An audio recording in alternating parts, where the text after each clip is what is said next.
Zannu alla malja'a minallahi illa ilaih summa taba alaihim liyatubu innallaha huwat tawwabur rahim.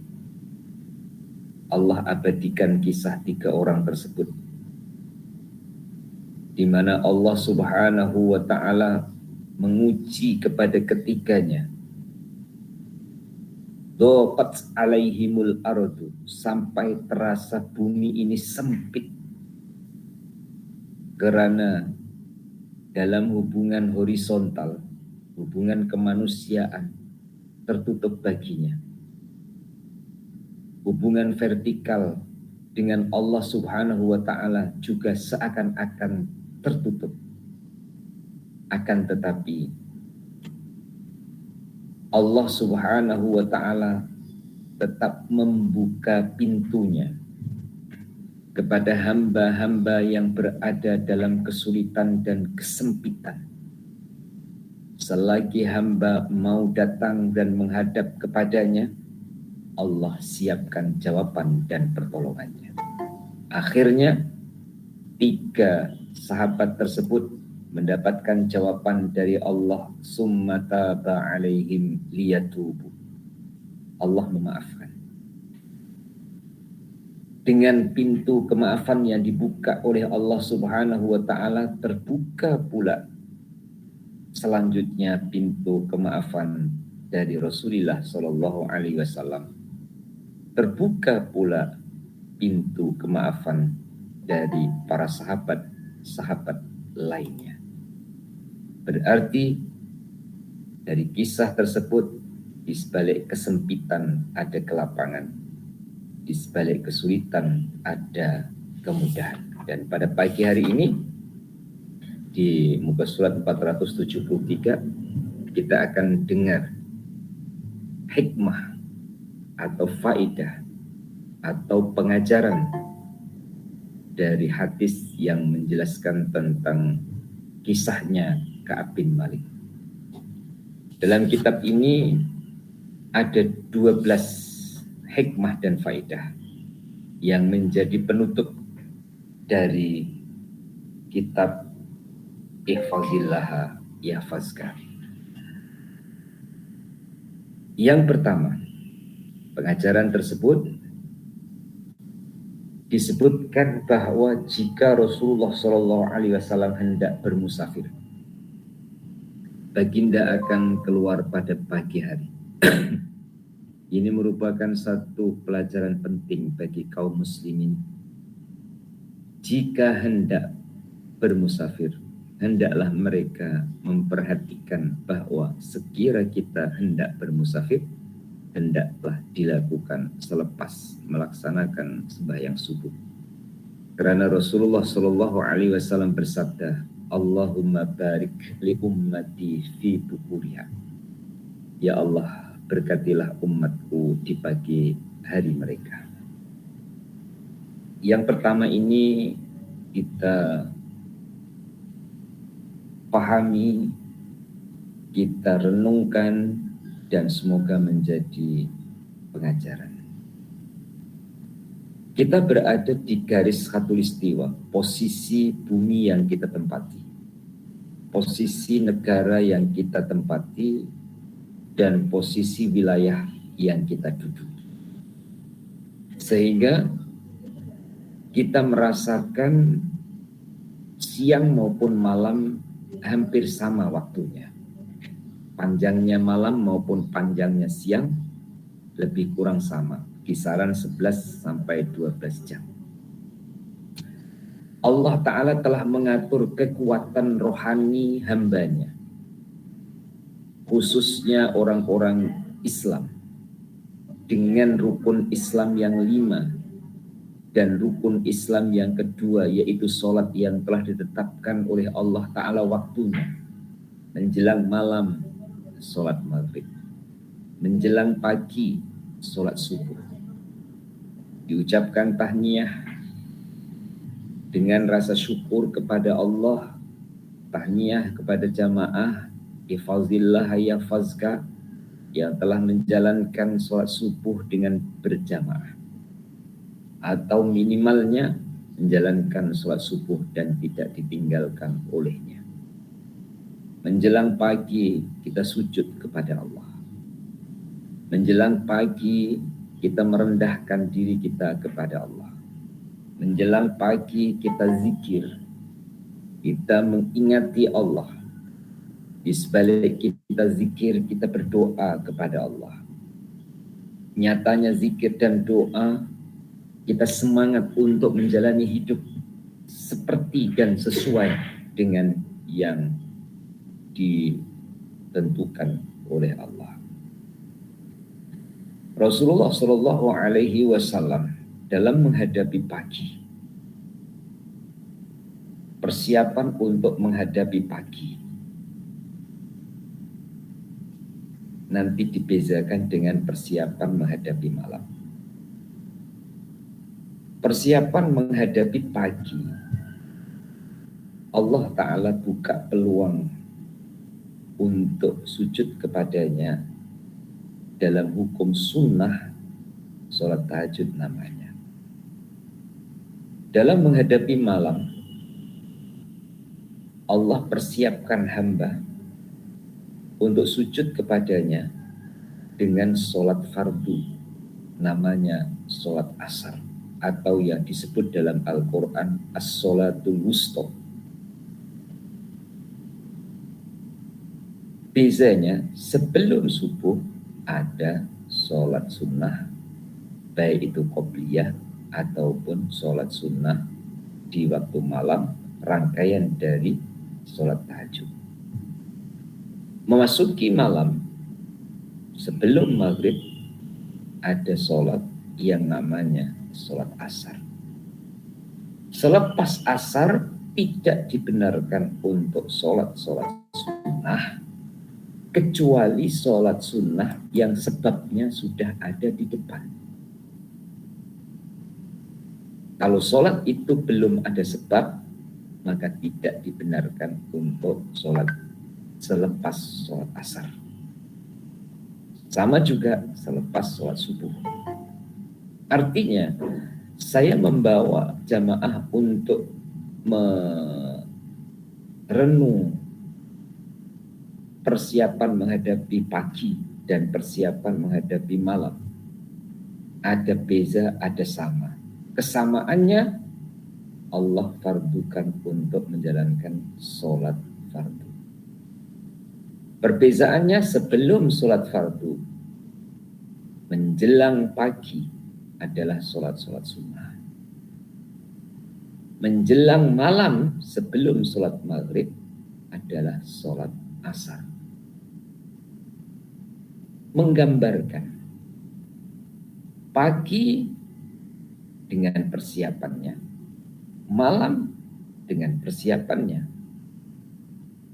Persiapan ini bukan hanya persiapan fisikal, tapi persiapan mental. Dan yang dilakukan oleh Rasulullah Shallallahu Alaihi Wasallam menjelang pagi, sebagaimana yang kita ikuti dan kita teladani sunnah-sunnahnya. Selain sholat fardu, juga sholat sunnah yang kita kerjakan, juga zikir yang mengiringi sholat fardu selepas sholat subuh. Rasulullah Shallallahu Alaihi Wasallam saat memulakan perjalanan, semua waktu baik, tapi Rasulullah memilih waktu pagi. Tentu ada keistimewaan di waktu pagi. Selepas berehat di waktu malamnya, setelah meletakkan dahi di tempat sujudnya, berikhtiar dan berusaha dengan penuh keyakinan terhadap Allah Subhanahu wa Ta'ala, berada di pagi harinya. Dan ini tidak menghalang ataupun melarang seseorang yang hendak ikhtiar ataupun usaha ataupun bepergian dan bermusafir di mana saja tujuannya, bukan di waktu pagi, diperbolehkan, ya.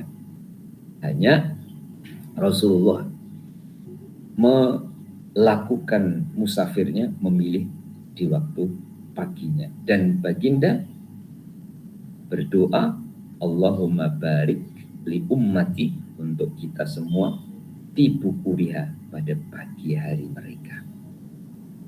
Mari kita rasakan dan kita hidupkan rasa bahwa menjelang pagi kita semua mendapat doanya Rasulullah Shallallahu Alaihi Wasallam. Saya ulang, jamaah ihfazillah yahfazka. Jom, mari kita hidupkan rasa setiap menjelang pagi kita dapat doa dari doa Rasulullah. Muslimin dan muslimah,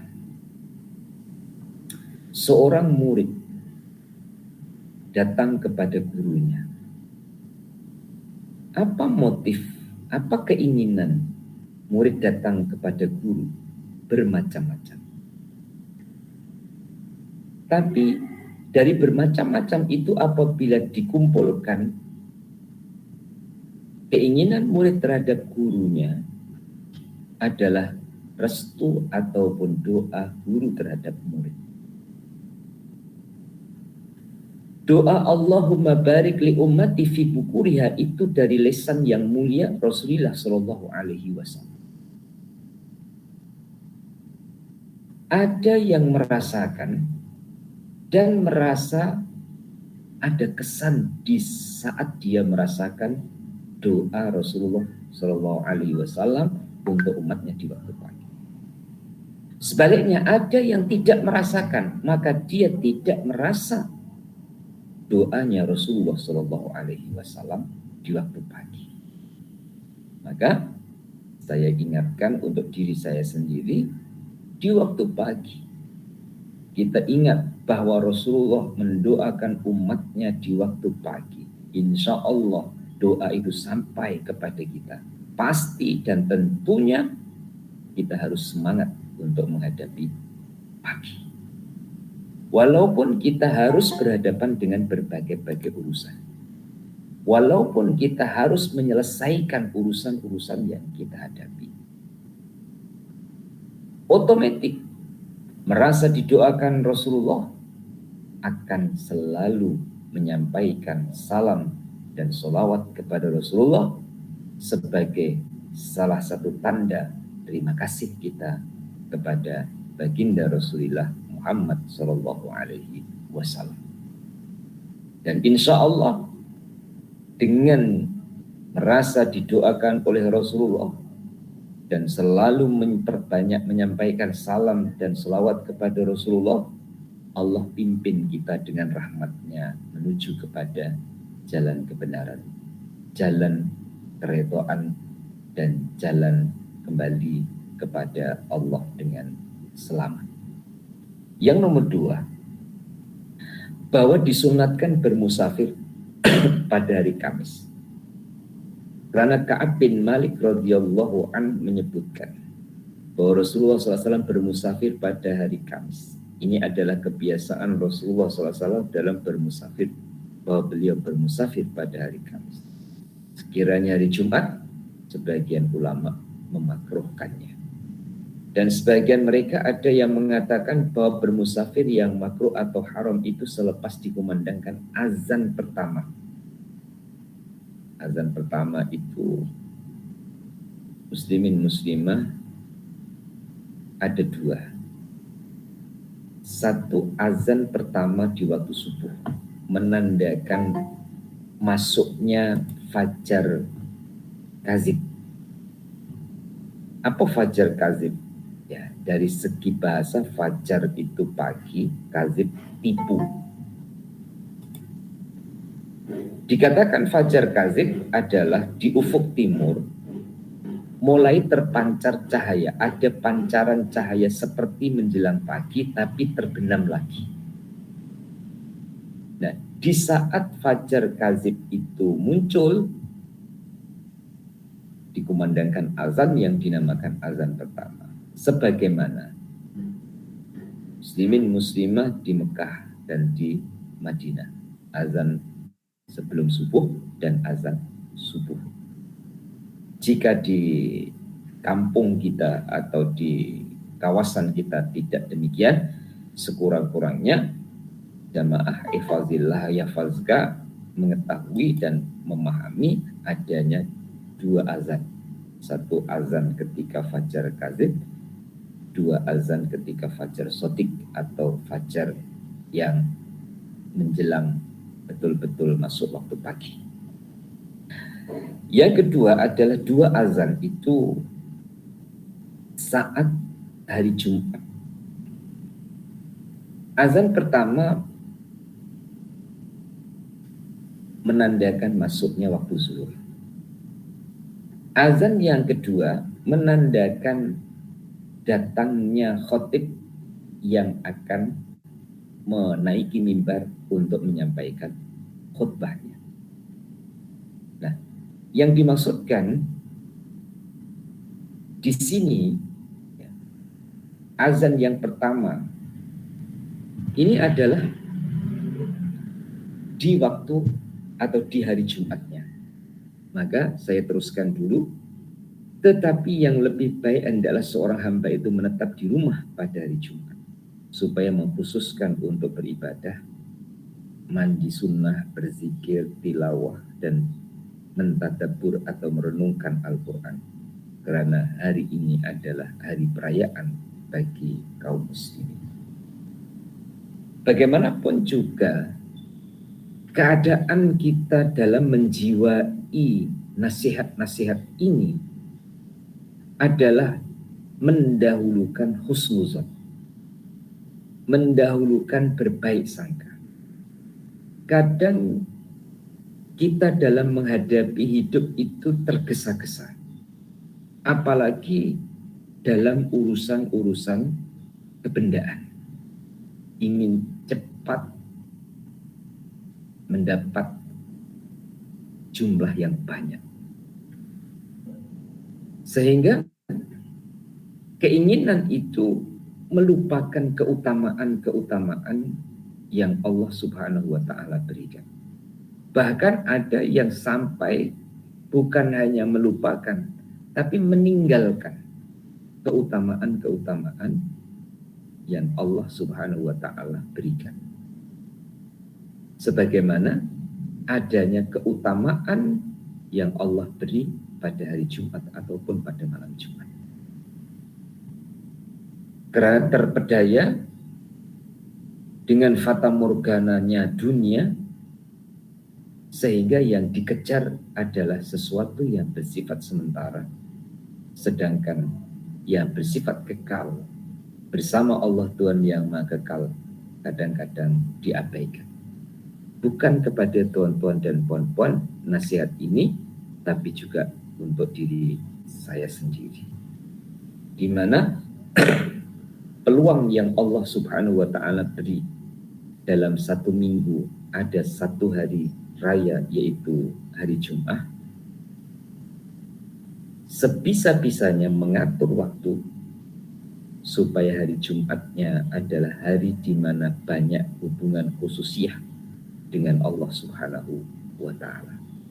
Karena ada 6 hari selain hari Jumat yang boleh beraktiviti, boleh beraktivitas, boleh berhubungan dengan sesama hamba Allah. Dan semoga Allah Subhanahu wa Ta'ala selalu mengingatkan kita, jika harus atau terpaksa keluar pada hari Jumat, semoga keluarnya adalah tidak melupakan dirinya dengan Allah, dan keluarnya tidak menjauhkan hatinya dengan Allah Ta'ala. Yang ketiga, hendaklah ada salah seorang daripada mereka itu bertanggung jawab melakukan pengawasan terhadap tentaranya. Karena tatkala Rasulullah SAW turun di medan Tabuk, beliau bersabda, di mana Ka'ab bin Malik? Dan sebagaimana yang terdapat dalam hadis yang diriwayatkan oleh Imam Bukhari bahwa Rasulullah SAW bersabda, setiap kamu adalah pemimpin dan setiap kamu akan dimintai bertanggung jawab atas kepemimpinannya. Muslimin dan muslimah, antara pemimpin dan rakyat, antara imam dan makmum, antara ketua dan anggota, mempunyai hak dan kewajiban. Apa maksud mempunyai hak dan kewajiban? Merujuk kepada hikmah yang dibentangkan ini tadi. Imam para sahabat adalah Rasulullah Shallallahu Alaihi Wasallam. Seorang imam bertanggung jawab terhadap makmumnya. Pemimpin para sahabat adalah Rasulullah Shallallahu Alaihi Wasallam. Seorang pemimpin bertanggung jawab kepada yang dipimpinnya.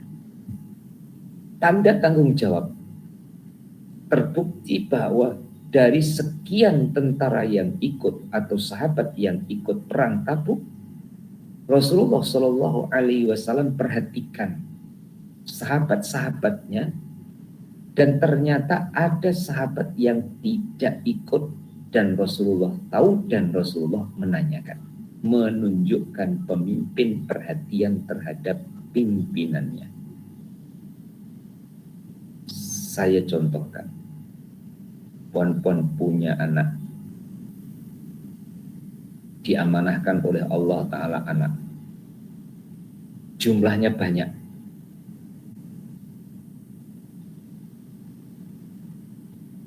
Satu kereta kecil tak cukup. Ya, kereta sedan atau mobil sedan yang hanya isinya 5 tak cukup. Ya, harus pakai MPV. Karena anaknya 7 orang. 7 ditambah campur 2. 9. Semua turun dari kereta. Pergi ke bazar. Kemudian setelah selesai urusannya masing-masing, balik ke keretanya. Adakah orang tua yang tidak memperhatikan anaknya, kemudian yang tertinggal biarlah tertinggal? Tentu tidak demikian. Orang tua akan perhatikan yang nomor 1 ada ke belum, sudah sampai ke belum, hinggalah semua terkumpul, barulah kereta itu jalan. Itulah sayang orang tua terhadap anaknya. Sayang Rasulullah terhadap umatnya melebihi sayang orang tua terhadap anaknya. Maka Rasulullah seorang pemimpin yang perhatian terhadap yang dipimpinnya. Dan kita berhusnuzon untuk semangat kita. Rasulullah perhatian terhadap umatnya. Walaupun umatnya jarak hidupnya jauh dengan hidupnya Rasulullah SAW, seperti mana kita. Rasulullah dikenalkan oleh Allah terhadap umatnya. Sejauh mana kita kenal dengan Rasulullah, sejauh itu Rasulullah mengenali kita. Ini bahasa kita, bukan bahasa Rasulullah. Ya. Sejauh manakah kita kenal Rasulullah, sejauh itulah yang kita rasakan dekatnya terhadap Rasulullah SAW. Dengan demikian, pengajaran yang kita harus ambil,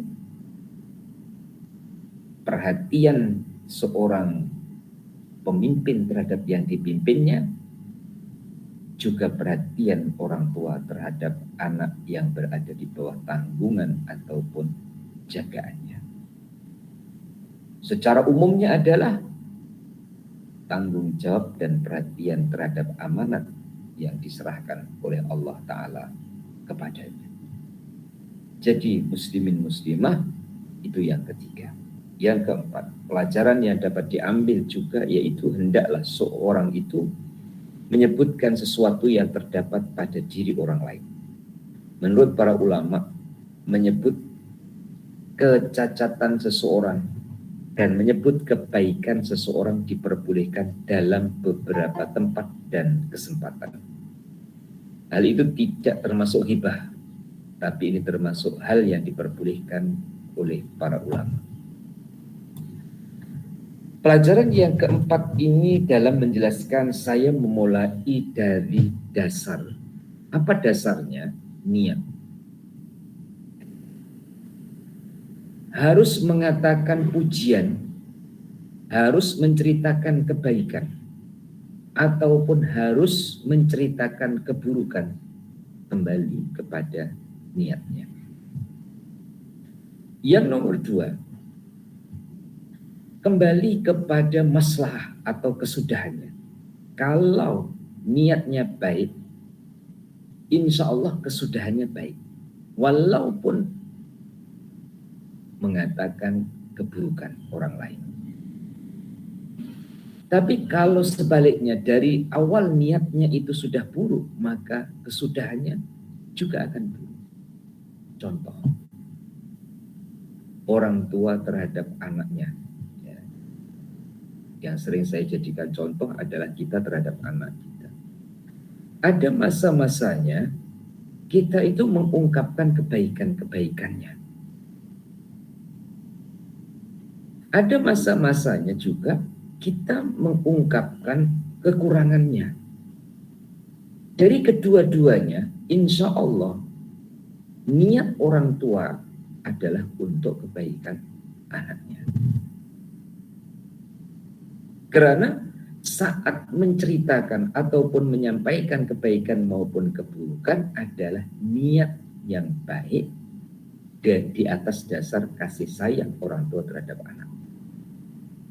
Begitulah juga di atas dasar kasih kawan dengan kawannya, di atas dasar kasih orang Islam terhadap orang Islam lainnya, untuk saling memperbaiki dan saling mengingatkan, kadang diperlukan untuk menyatakan atau menceritakan keburukan, dan kadang juga diperlukan untuk menyampaikan kebaikan-kebaikannya.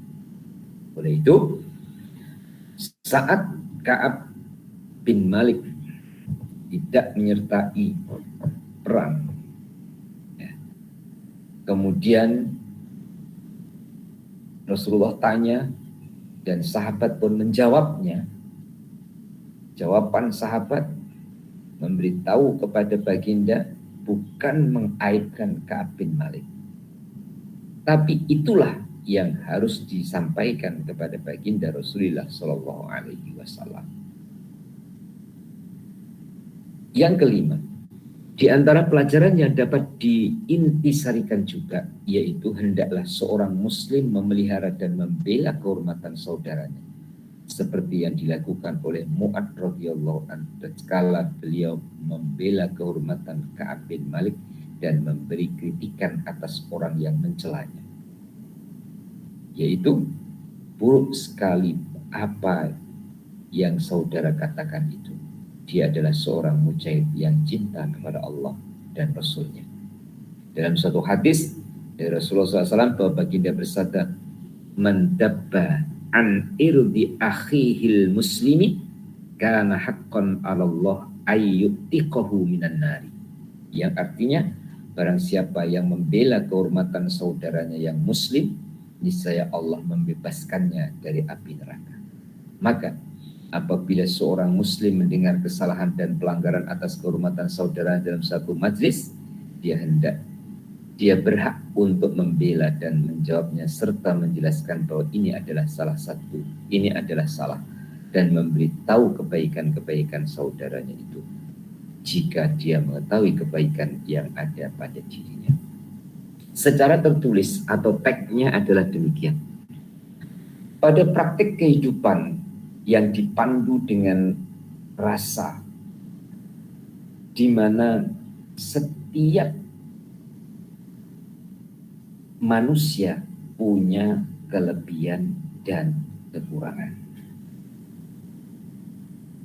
Di atas dasar kaidah itu,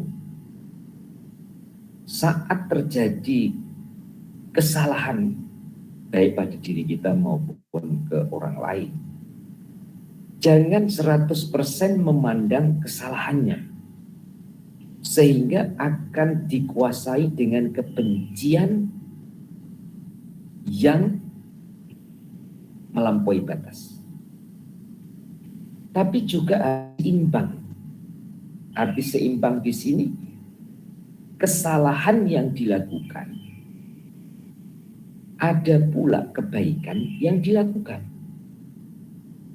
Kesalahan yang dilakukan berhadapan dengan hukuman. Tapi di sebalik itu juga orang tersebut ada kebaikannya. Maka jangan terlalu mencela. Jangankan terlalu mencela. Mencela saja itu dilarang. Kadang-kadang kita lepas kawalan, lepas kontrol. Bila orang lain buat salah, seakan-akan tidak ada kebaikan yang ada pada orang itu. Jangan demikian. Ka'ab bin Malik memang ada kesalahan. Sehingga sahabat-sahabat, saya rela, sebagiannya itu mencela. Tapi Mu'ad mengingatkan kepada mereka bahwa kesalahan yang dilakukan oleh Ka'ab bin Malik itu pun ada kebaikan-kebaikan yang dilakukannya untuk memberhentikan celaan yang keterlaluan terhadap Ka'ab bin Malik. Apalagi muslimin dan muslimah, ya, kita kembalikan kepada diri kita sendiri. Saat kita lihat orang lain itu salah, kita sendiri lihat atau dengar dari orang lain yang belum tentu benarnya, kemudian dikembalikan kepada diri kita sendiri yang memang tidak lepas dari kesilapan. Ada kesilapan yang disengajakan, ada yang tidak disengajakan. Yang tidak disengajakan, kalau orang yang melihatnya dikuasai dengan keangkuhan ataupun dikuasai dengan kedengkian, maka kesalahan yang tidak disengajakan itu diperbesar-besarkan, kemudian menutupi kebaikan-kebaikan yang dilakukan oleh orang tersebut. Pernah saya contohkan, ya, hari hujan. Zaman dulu banyak panggung wayang. Ya. Ketika hari hujan, ada seorang guru berteduh di bangunan panggung wayang. Karena ramai orang yang ingin berteduh dari hujan, maka seorang guru itu tadi dalam berteduh bersebelahan dengan seorang perempuan. Kemudian ada orang yang melihatnya, dan orang yang melihatnya itu sudah dikuasai dengan persangkaan buruknya atau kedengkiannya, sehingga keluar cerita dari lisannya bahwa guru tersebut, ya, ada di depan panggung wayang, kemudian ditambah, dilipat lidahnya dengan kata Tuan Guru pun tengok wayang. Kemudian diperbesar lagi karena yang berteduh itu adalah laki, ada perempuan, kebetulan sebelah guru itu ada perempuan. Ceritanya jadi lain. Ya. Ceritanya jadi lain. Diputar balik cerita bahwa Tuan Guru ada wanita lain. Itu boleh terjadi. Padahal seorang guru tersebut hanya berteduh. Tentang tempat berteduhnya itu kebetulan di panggung wayang, sebab saat hujan lebat itu dia sedang lewat di panggung wayang. Juga saat berteduh itu bersebelahan dengan perempuan karena tidak ada pilihan, dan itu pun tidak disengajakan. Namun cerita yang keluar adalah yang negatifnya, yang seakan-akan kebaikan-kebaikan yang dilakukan itu tenggelam. Inilah dunia. Maka yang kelima, mari kita kembalikan kepada diri kita masing-masing di saat melihat orang lain jatuh pada kesilapan, supaya yang keluar dari kita bukan celaan, tapi adalah doa kebaikan. Yang keenam, bahwa jika Rasulullah SAW balik dari musafir, baginda terlebih dulu berhenti di masjid, lalu melaksanakan sembahyang 2 rakaat. Dalam hadis sahih dari Abu Qatadah radhiyallahu an yang diriwayatkan oleh Imam Bukhari dan Muslim, bahwa Rasulullah bersabda, "Idza dakhala ahadukum al-masjidah fala yajlis hatta yusolli raka'ataini." Apabila salah seorang di antara masuk ke dalam masjid, hendaklah dia tidak duduk hingga dia melakukan sembahyang 2 rakaat, yakni sembahyang tahiyatul masjid. Muslimin dan muslimah, ilmunya telah sampai, ilmunya telah kita perolehi, ilmunya telah kita dengarkan. Kadang bukan orang lain, saya sendiri, untuk mengamalkan ilmu yang sudah diketahui perlu perjuangan. Bukan hanya perlu perjuangan, perlu tekad yang kuat untuk mengamalkan itu. Maka ilmu akan mengeluarkan buah, sebagaimana pokok mengeluarkan buah adalah jika diamalkan. Ilmu boleh buahnya, sebagaimana pokok boleh berdaun buahnya, tapi tidak semua pokok yang daunnya banyak itu akan mengeluarkan buah yang banyak. Ada juga pokok itu daunnya tidak banyak, tapi buahnya banyak. Pilih yang mana? Tepuk dada, tanya diri kita sendiri. Ada yang ilmunya dalam jumlahnya tidak banyak, sedikit, tapi buahnya banyak. Dan semoga itulah keadaan kita, ya. Ilmu kita tidaklah sebanyak orang yang berilmu, tapi semoga dari sedikit yang Allah beri ini, kita diberi ruang, diberi kesempatan, diberi kemampuan, diberi keinginan, diberi kesemangatan untuk mengamalkannya. Walaupun kadang-kadang dengan pertimbangan-pertimbangan lain, akhirnya ingat tapi tidak dikerjakan. Ingat, ya, tapi tidak dikerjakan. Kenapa begitu? Coba kita soal dalam diri kita sendiri. Kenapa demikian? Setiap jamaah mempunyai alasan masing-masing. Karena saya tumpang kereta kawan, sehingga hendak singgah ke masjid yang namanya tumpang, ikut yang ditumpangi.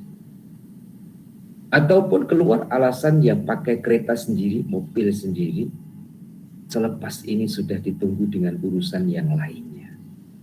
Dan lain-lain lagi. 1001 alasan jika tidak dikehendaki, dan 1001 daya jika menghendaki. Maka muslimin dan muslimah, Allah berkehendak kita mendapatkan ilmunya. Semoga Allah berkehendak menjadikan kita mampu untuk mengamalkan ilmu yang diberikan oleh Allah kepada kita. Selanjutnya yang ketujuh, apabila dia baru saja balik dari musafir, hendaklah dia duduk di tengah kerumunan manusia lalu mengucapkan salam kepada mereka. Ini adalah budi pekerti Rasulullah SAW yang sangat mulia dan berpuji. Muslimin dan muslimah, pendekatan penjelasan saya di angka yang ketujuh ini saya U-turn ataupun reverse kembali, awal niat musafirnya apa? Akhir dari musafirnya itu adalah tanda dari awal musafirnya. Contoh, puan-puan bermusafir untuk pergi umrah. Untuk memudahkan saya membuat contoh, ya contohnya umrah saja. Ketika meninggalkan kampung halaman, rumah kediaman, bahkan sampai negaranya, untuk tujuan umrah ataupun haji, selesai urusan umrahnya, selesai musafirnya, kemudian pulang ke rumahnya, berkumpul dan berhimpun orang menyambutnya, kemudian menyapa ataupun mendoakan ataupun memberi buah tangan kepada mereka.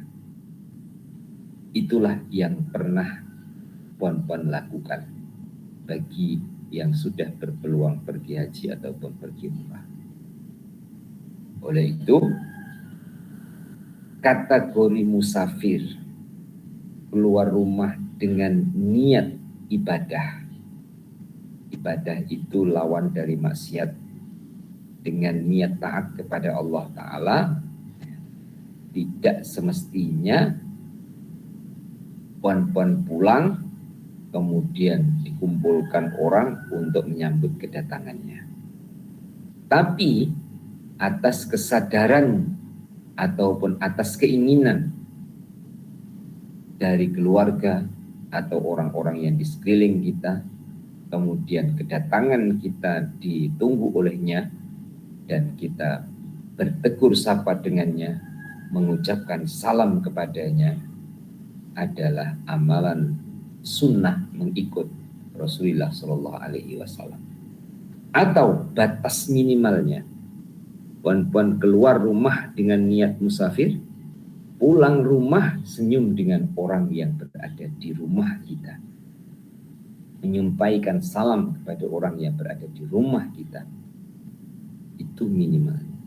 Andaikan pulang dari musafir, rumahnya tidak ada siapa-siapa pun, tetap sunnah untuk salam ketika masuk rumah. Yang ke-8, hendaklah dia menerima permintaan maaf dari orang yang meminta maaf. Apabila saudara meminta izin kepadamu, terimalah izinnya dan bawalah dia sesuai dengan zahirnya. Dan jangan kau mengatakan dia menghendaki seperti ini atau niatnya seperti ini atau dia tidak jujur. Tapi terimalah uzur, alasan yang diperbolehkan. Muslimin muslimah mempunyai hati berserah. Bahasa Jawanya itu semeleh. Mempunyai hati berserah kepada Allah Ta'ala tanpa disertai dengan buruk sangka, itu tidak mudah. Latihannya bagaimana? Latihannya adalah satu, bagaimana kita menjaga persangkaan baik kita kepada Allah. Dan semoga jamaah hifazillah yahfazka, sedikit pun tidak ada persangkaan buruk kepada Allah, karena memang Allah Ta'ala maha baik dan tidak ada keburukan kepada Allah. Semoga itu bisa dilakukan. Insya Allah berkahnya selalu berbaik sangka dengan Allah itu akan bisa berbaik sangka dengan sesama hamba Allah. Dengan berbaik sangka sesama hamba Allah itu diatur oleh Allah Ta'ala untuk buat baik kepada kita. Walaupun asalnya ada niat jahat dengan kita. Saya ulang ceritanya Mbak Kiai Nawawi saat saya mengaji Al-Hikam dengan beliau. Ada seorang niat mencuri. 1000 daya akan dilakukan jika menginginkan. Tak boleh masuk pintu depan lalu pintu belakang. tak boleh pintu belakang, lalu tingkap ataupun jendela. Yang akhirnya pencuri itu tadi bisa masuk di rumah tersebut. Ketika masuk, tuan rumahnya bangun. Ketika bangun, tuan rumah itu sudah dikuasai dan dia dibiasakan untuk berbaik sangka. Berbaik sangka dengan Allah. Juga berbaik sangka dengan sesama. Pencuri itu tidak disangka baginya pencuri. Orang yang niat mencuri yang sudah masuk ke rumahnya itu dia berbaik sangka bahwa orang itu adalah orang yang tersesat. Maka yang dikatakan oleh tuan rumah kepada orang yang niat mencuri itu tadi adalah pertanyaan-pertanyaan yang sifat dari pertanyaan itu adalah kebaikan. Kamu tersesat masuk ke rumah saya, kamu sudah makan ke belum? Kata-katanya juga baik, tawarannya juga baik. Akhirnya orang yang niat mencuri ini tadi berbalik keinginannya, berbalik niatnya. Kok ada orang sebaik ini? Saya niat mencuri sudah masuk ke rumahnya, disangka saya itu orang tersesat yang kelaparan. Saya ditawari makan. Dipersilahkan makan, dibawa ke dapur, ditunjukkan di meja dapurnya ada makanan dan ditemani untuk makan. Akhirnya lupus itu hilang niat jahatnya itu. Dan menjadi jalan taubatnya orang yang niat mencuri itu tadi. Masya Allah. Mungkin kita belum mampu seperti itu. Jangankan orang sudah masuk ke rumah, baru di pagar pintu rumah saja itu kadang kita persangkaannya sudah tidak baik. Ustaz, itu hati-hati. Ya, hati-hati itu diperlukan. Sebagai sifat manusia perlu hati-hati. Namun terlalu hati-hati, keterlaluan itu juga tidak betul. Karena terlalu hati-hati orang baik pun disangka buruk. Habis harus bagaimana? Kembali kepada konsep latih diri kita, khususnya saya, untuk selalu berbaik sangka kepada Allah Subhanahu wa Ta'ala. Sedikit pun semoga kita tidak ada buruk sangka dengan Allah. Berkahnya itu kita akan terbiasa untuk berbaik sangka. Kadang orang yang biasa buruk sangka dengan orang baik pun dia menyangka buruk. Apalagi dengan orang yang tidak baik atau orang yang belum baik. Siapa yang rugi? Orang yang disangka ataupun diri sendiri yang menyangka? Diri kita sendiri. Sehingga kita menjadi tidak tenang, ya, menjadi gusar ataupun rungsing ataupun susah, sedih. Dan itu ada hubung kaitnya dengan bagaimana kita tawakal kepada Allah selain berbaik sangka dengan Allah. Oleh itu, muslimin dan muslimah semua perlu awalan atau latihan sehingga dalam mengambil pengajaran yang ke-8 ya, terbuka pintu untuk memaafkan, terbuka pintu untuk mengizinkan, ya, itu melepaskan kepentingan dan keegoan nafsu kita. Dan pasti setiap jamaah punya cerita hidup masing-masing. Ya. Punya cerita hidup yang hubungannya dengan berbaik sangka atau buruk sangka. punya cerita hidup yang hubungannya dengan memaafkan atau tidak memaafkan atau belum memaafkan. Ada cerita hidup yang hubungannya dengan mengizinkan atau tidak mengizinkan. Baik itu hubungannya dengan adik-beradik, hubungannya orang tua dengan anak, hubungannya guru dengan murid, ya, muslimin dan muslimah. Semua itu pelajaran dalam kehidupan kita. Yang ke-9, pelajaran yang paling besar dari kisah di atas adalah menjauhi dan menghindari orang-orang yang berbuat kemaksiatan. Hasan Al-Basri berkata, betapa menakjubkan. Mereka bertiga sama sekali tidak menumpahkan darah. Mereka juga tidak menumpahkan darah di tengah jalan. Mereka tidak berbuat kerusakan di muka bumi. Mereka tidak merampas harta. Tetapi balasan dan ganjarannya sangat keras dan dahsyat. Sebagaimana yang sudah kita ketahui. Bagaimana dengan orang yang berbuat dosa-dosa besar dan perbuatan keji dan mungkar. Ka'ab bin Malik tidak menyertai perang, itu dia bukan orang jahat dan dia bukan melakukan kejahatan. Namun Allah Ta'ala menguji dengan ujian yang demikian besarnya.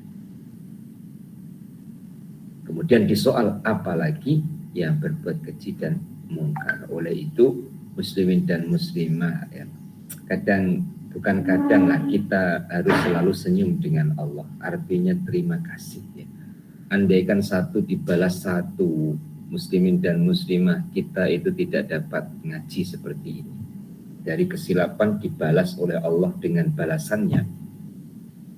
Ternyata Allah dengan rahmatnya, dengan kemurahannya memberi kesempatan untuk kita minta ampun kepadanya dan diampuni oleh Allah. Berarti Allah Subhanahu wa Ta'ala memberi kepada kita kesempatan untuk melakukan perbaikan dan melakukan kebaikan selanjutnya.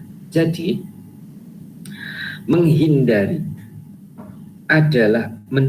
orang-orang derhaka dan durjana termasuk dalam mazhab Ahlussunnah wal Jamaah, dan orang yang menyatakan secara terbuka perbuatan bid'ah, meninggalkannya adalah harus dan wajib.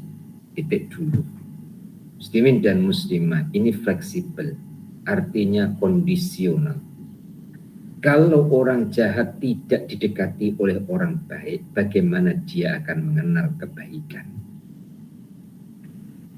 Tapi kalau orang baik mendekati orang jahat, dia tidak punya filter ataupun tidak punya antibodi yang kuat, dia bisa hanyut kepada kejahatan.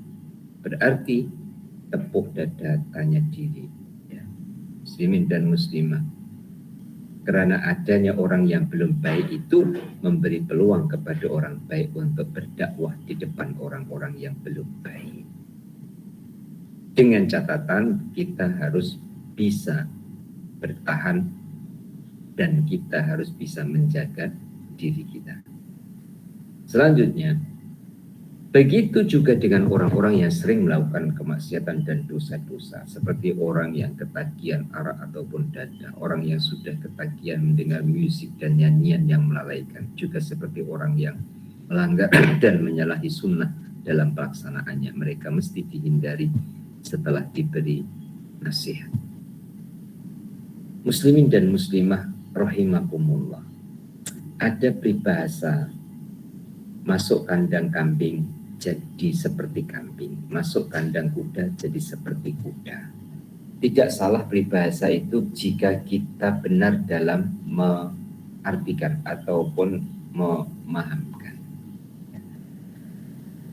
Ada sebuah kisah ini semoga jadi inspirasi bersama dan jadi pengantar saya menjelaskan. Ada seorang hamba Allah Ta'ala yang ia tidak punya kuasa karena dia bukan pemimpin. Dia adalah rakyat jelata. Tapi dia ingin mempunyai peran dalam amar ma'ruf dan nahi munkar. Maka dia mengambil jalan untuk bersama-sama orang-orang yang meminum arak. Dan dia pun membeli arak dan araknya dibawa pulang. Itu dilakukan berterusan. Dia punya rezeki, dibelikan arak. Dapat rezeki lagi, dibelikan arak. Arak dibawa pulang, dituangkan ke tandas. Apakah ini satu pembaziran?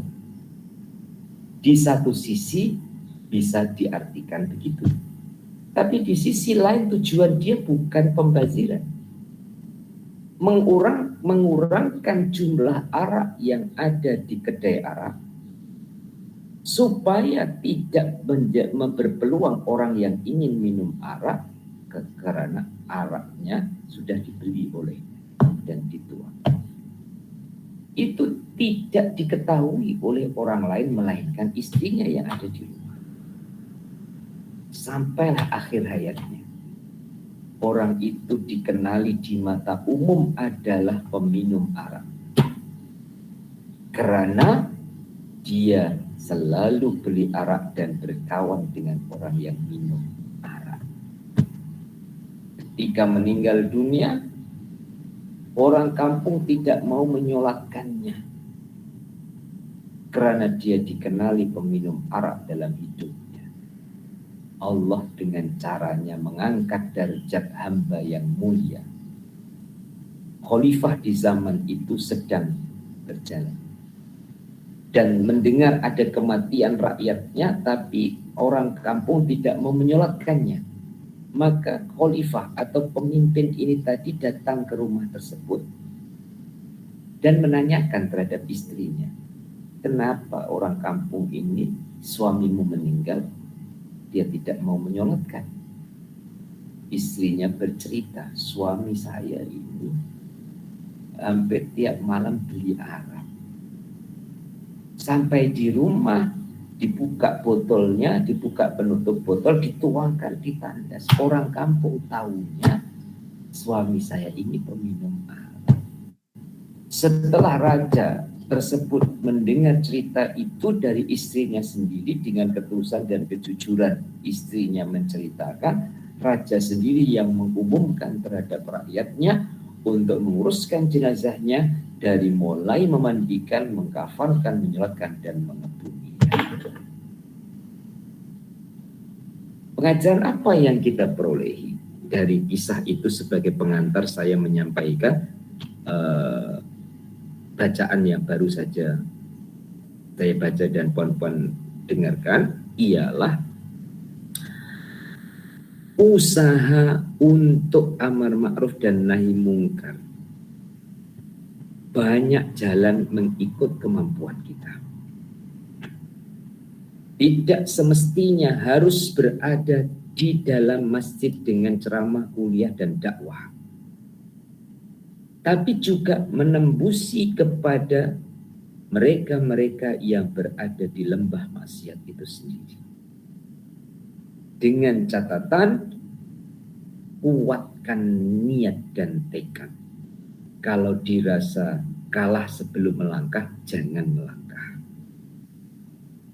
Ya. Asalnya ingin membentras, tapi pada akhirnya terpedaya dan hanyut seperti mereka. Nauzubillah. Ya. Dan kadang-kadang mencari titik amannya adalah tak mau ikut-ikut. Kalau semua orang Islam seperti itu, siapa yang akan mengingatkan mereka? Adanya kejahatan adalah peluang orang-orang baik untuk amar ma'ruf dan nahi mungkar. Adanya kemungkaran, peluang untuk orang-orang yang baik-baik itu menyampaikan dan berdakwah kepada mereka. Jangan terlalu luas, terlalu lebar kita membayangkan harus ke orang lain. Tapi skop yang kecil dulu di tengah-tengah rumah kita sendiri. Untuk menjadi contoh dan teladan. Untuk mengingatkan. Untuk menggandeng dan mengajak. Mengajak sholat jamaah, seisi keluarga, suami jadi imam. Mengajak untuk baca Quran, bertadarus. Ya, muslimin dan muslimah. semoga ya, saya dan muslimin muslimah, karena kita hari-hari dengan Quran, ya, kita tidak terlalu berat untuk menyampaikan ke anak kita mau bertalaki dengan kita, walaupun bukan sebagai guru besar ataupun tuan guru, tapi anak bertalaki dengan kita, baca Quran depan kita, 1 halaman, 2 halaman, terus sampai khatam. Kemudian yang kita itu terbayang, kalau aku sudah tidak ada pun anak aku akan baca Quran seperti yang sekarang ini. Mungkin belum semua mau, tapi paling tidak sebagiannya sudah mau dan sudah tahu motif di sebalik itu. Kita dengan anak kita, nanti dia akan terinspirasi, semoga anakku sepertiku, artinya cucu puan-puan, begitu seterusnya. Tetap berguru dengan tuan guru, tapi juga memperdengarkan, bertalaki dengan orang tua. Ustaz, saya tak pandai baca Quran, takkan dia talaki dengan saya? Bahasanya saja ditukar. Kalau tidak menggunakan bahasa talaki, ya, karena bahasa talaki sudah didominan tuan-tuan guru bertalaki, murid bertalaki dengan guru, anak-anak bahasanya adalah membaca Quran depan ayahnya. Ya. Jangan menunggu TV ditutup dengan kain, jangan menunggu badan ditutup dengan kain kafan baru ambil Quran, tapi sekarang ya, sama-sama duduk, yang satu membaca, yang satu mendengarkan. Dengan skop yang kecil seperti ini atau di tengah-tengah keluarga, insya Allah yang belum baik semoga menjadi baik. Kalau orang tua, saya juga dan muslimin muslimah tidak ambil peranan dalam amar ma'ruf dan nahi munkar di tengah-tengah keluarga kita, ada guru yang tidak nampak mukanya, ada guru yang tidak nampak jasadnya, tapi selalu diikuti oleh anak-anak kita. Siapa? Setan. Karena apabila lena, setan akan memperdayakan melalui gadget, melalui telepon, melalui internet, melalui IT, yang apabila itu tidak dikawal dengan aktiviti-aktiviti yang positif. Selanjutnya, adapun menjauhkan dalam persoalan duniawi, maka itu tidak boleh dilakukan kecuali hanya 3 hari. Sebagaimana hadis Abi Ayyub yang diriwayatkan oleh Al-Bukhari dan Muslim, bahwa Rasulullah bersabda, la yahillu li muslimin ahyah jura akhahul muslim fawqa salasi layalin yaltaqiyani fayuridu hadha wa yuridu hadha wa khairuhum alladhi yabda'u bis salam. Tidak halal bagi seorang muslim tidak bertegur sapa dengan saudaranya sesama muslim lebih dari 3 hari. Keduanya bertemu, yang satu bertemu berpaling dan yang lain berpaling juga. Tapi yang lebih baik dari keduanya adalah yang memulai salam. Muslimin dan muslimah, pertemuan saudara yang lebih akrab adalah yang serumah dengan kita. Kalau dengan jiran tetangga, dengan kawan, mungkin ketemu sebulan sekali.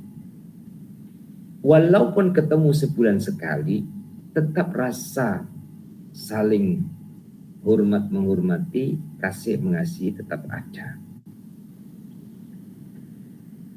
Tapi yang serumah dengan kita atau yang dekat dengan kita, yang selalu jumpa,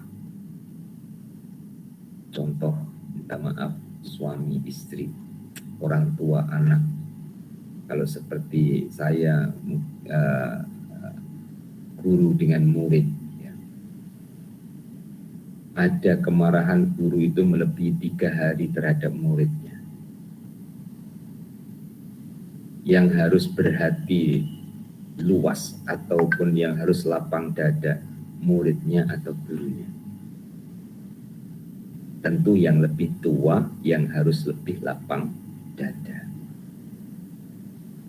Tidak semua yang kita jaga ataupun yang kita terima dari murid-murid yang ada itu baik semua. Maka kadang harus kita punya pemikiran bahwa karena belum baik itulah diantarkan ke pesantren. Maka jangan heran kalau ada yang belum baik, karena memang tujuannya adalah untuk menjadi baik atau menjadi yang lebih baik. Begitulah juga dalam hubungan-hubungan kita dengan orang lain. Saat terjadi perselisihan atau pertelingkahan atau perbezaan pendapat, kuncinya satu saja. Siapa yang paling cepat minta maaf, itulah yang paling cepat hatinya tenang. Dan siapa yang paling cepat minta maaf berarti dia yang paling cepat merasa bersalah. Berebut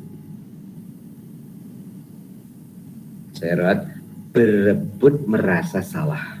Suami istri ya, ada pertelingkahan, kemudian berebut merasa salah, itu pasti selesai salah urusannya. Yang menjadi panjang dan lebar itu kan berebut merasa benar. Satu kunci, berebut merasa salah. Insya Allah ya, akan cepat terselesaikan. Tidak sampai 3 hari bermasam muka. Tak sampai sehari pun boleh selesai. Pokoknya merasa bersalah. Dia yang salah Ustaz, bukan saya. Jangan begitu. Walaupun kita tidak ada salah dengannya, tapi paling tidak kita ada salah dengan kesalahan lainnya. Maka balasan Allah secara bersilang itu tetap berlaku. Kita buat baik kepada E, belum tentu E akan buat baik ke kita, tapi Allah bisa mengatur B yang akan buat baik ke kita. Begitu juga tinggal kita ubah, kita buat tak baik kepada E, belum tentu E akan balas tak baik kepada kita, tapi dari yang lainnya. Nah, itu yang kita insya Allah berebut merasa salah, ya. Bukan terhadap orang itu sebenarnya, ya. Walaupun posisi kita benar, ya. Tapi kita minta maaf ataupun kita merasa salah, sebab cara berpikir kita luas, bukan hanya dengan orang itu, bukan dengan orang yang depan kita, tapi adalah dari hal-hal yang lainnya.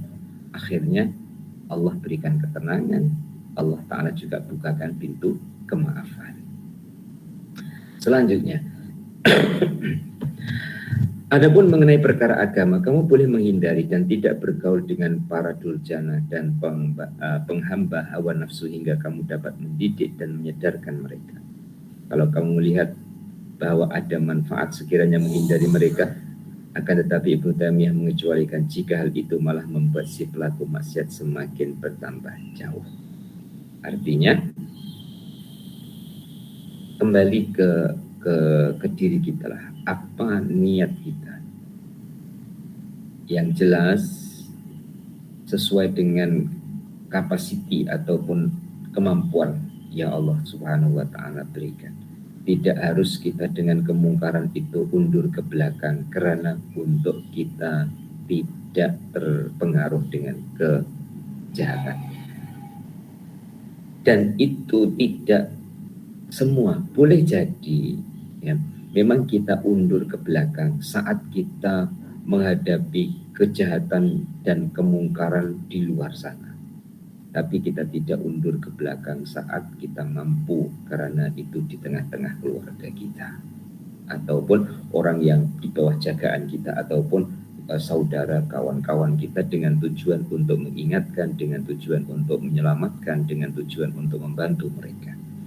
Siapa yang hendak meneliti kembali permasalahan ini boleh lihat pada jilid ke-28 dalam kumpulan fatwanya Syekhul Imam Ibnu Taimiyah, sebuah kitab yang sangat menakjubkan dalam masalah amar ma'ruf dan nahi munkar, hijrah dan jihad di jalan Allah Subhanahu wa taala.